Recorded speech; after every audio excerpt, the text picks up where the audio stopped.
Hey FC Milwaukee Torrent fans, Simon Provan here, the voice of your FC Milwaukee Torrent.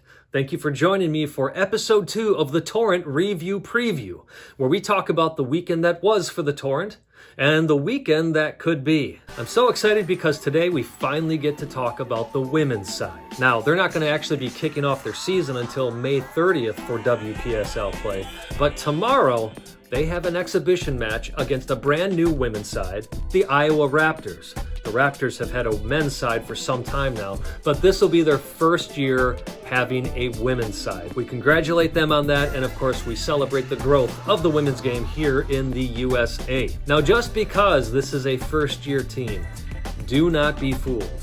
Though they're not going to be playing in a league this summer, the Iowa Raptors do have quite a few exhibitions set up, or in other words, friendly matches set up, and the Torrent is going to be one of their very first opponents. The game is May 22nd at 6 p.m., and as far as streaming information, that is yet to come, though we have been told that there will be ability to watch the game for you Torrent away fans. As I was saying, don't be fooled, though, by this Iowa Raptors side, that this is their first year. Looking at the two players they've announced, this could be quite a formidable foe for not only the Torrent, but any club that takes them on. Looking at their first signing ever, Regan Stagleter, and I'm sorry if I'm totally trashing that name, I certainly don't mean to.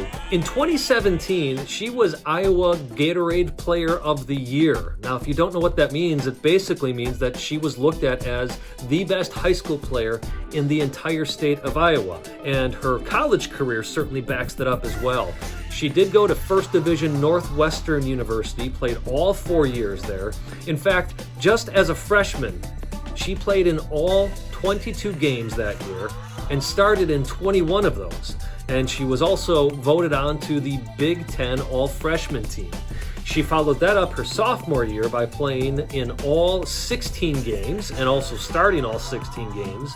And then in her junior year, she also started all 18 games that Northwestern played that season, when she was also named third team All Big Ten.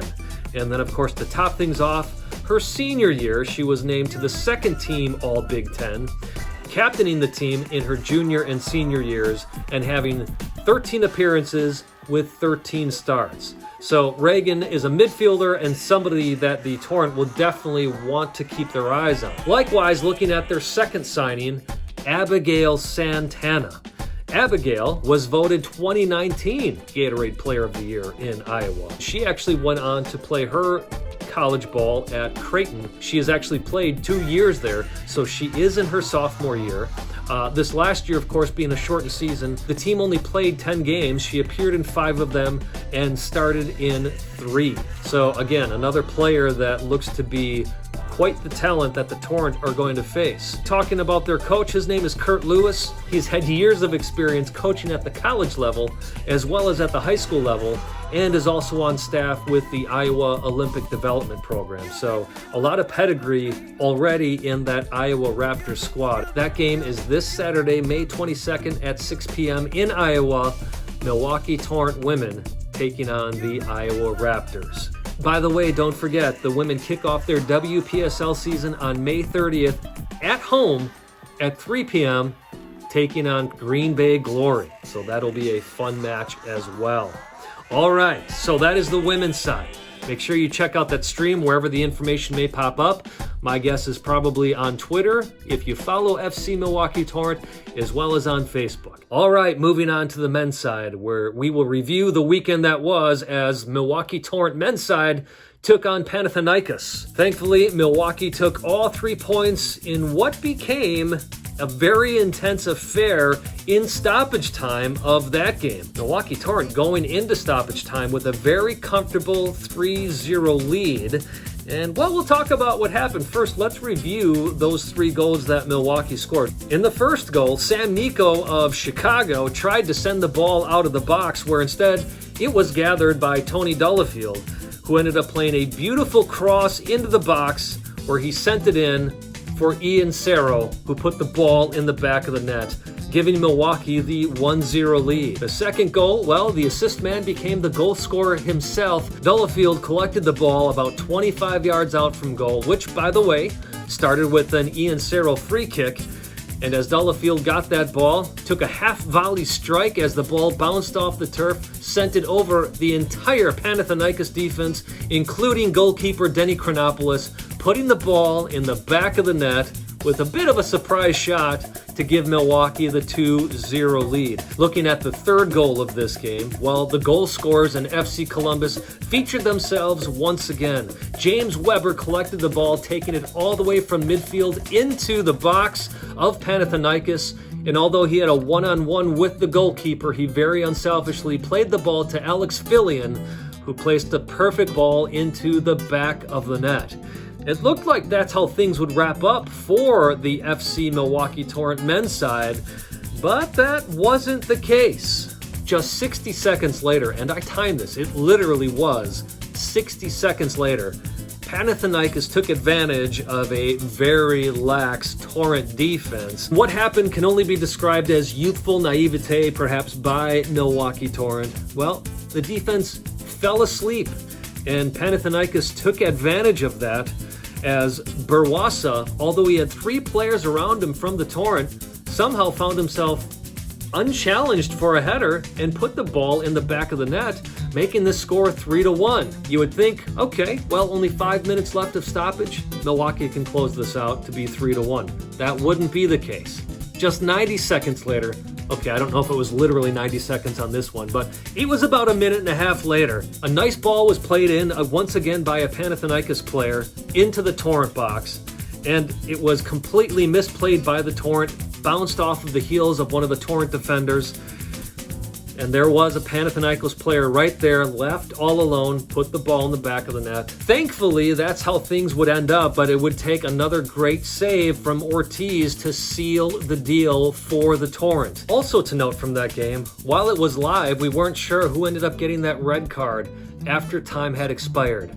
Well, it turns out it was goalkeeper Denny Chronopoulos of Panathinaikos, and apparently it was a straight red for abusive language to the referee. Now let's look at who the Torrent will be playing and their result from last week.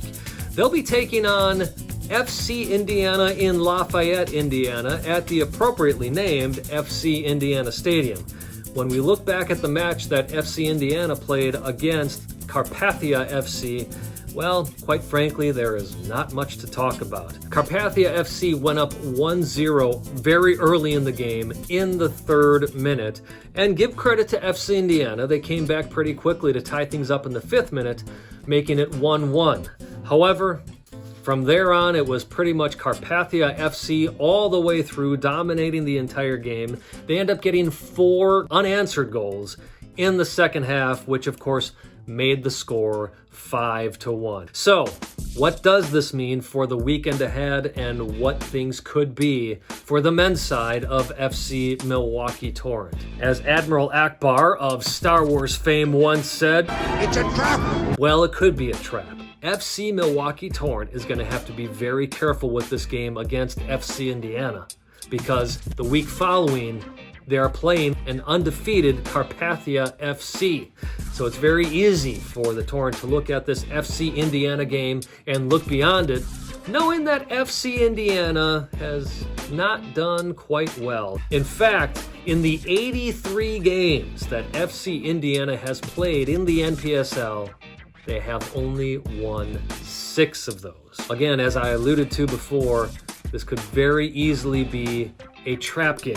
However, the fact is, the men's side is in good hands with Cacho as the manager. I had an opportunity to talk to Cacho after the last game, and I asked him what happened there in the stoppage time, and he said, basically, we're young guys. We got overconfident tonight, and that cannot ever happen again. I asked him also, so how do you handle this moving forward? And he basically said, these guys, I need to tell them, and they need to know quickly that the game is never over until that final whistle blows. And he said, Simon, it's their youthfulness that got in the way. But the great thing is, being young means you can learn quickly. So, love to hear that positive attitude of moving forward from Cacho, as I'm sure you do too.